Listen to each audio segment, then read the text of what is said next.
ఉత్తరప్రదేశ్లోని సంబాల్లో ఏదైతే అక్కడ ఉన్న షాహీ మసీద్కి సంబంధించి తలెత్తిన వివాదం, కోర్టు అక్కడ సర్వేకి నోటీస్ ఇవ్వడం, ఆ సర్వే తర్వాత అక్కడ రాళ్ల దాడి ఇది జరగడం, అయినా సరే ప్రభుత్వం మాత్రం సర్వే ఆపించలేదు, సర్వే పూర్తయింది. అయితే ఆ నివేదిక బయట పెట్టద్దు అన్నటువంటి పాయింట్ అయితే ఓపెన్ చేసి హడావిడి చేయొద్దని సుప్రీంకోర్టు ఆదేశించడంతో ఆగిపోయింది.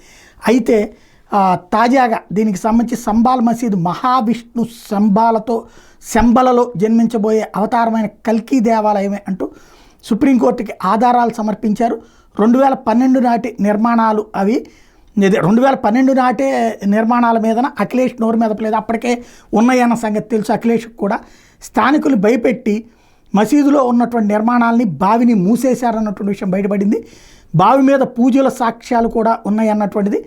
2018లో అఖిలేష్ షఫీక్ ఉర్ రెహమాన్ల మీద ఎఫ్ఐఆర్ నమోదైనటువంటి ఉదంతాన్ని కూడా ఇప్పుడు న్యాయస్థానంలో ప్రవేశపెట్టారు. తాజాగా దీని మీదన ఈ అంశాన్ని డైవర్ట్ చేయడం కోసమనినే ఈ హింసాకాండని రేకెత్తించారన్నటువంటిది హిందూ సంఘాలు చేస్తున్న ఆరోపణ.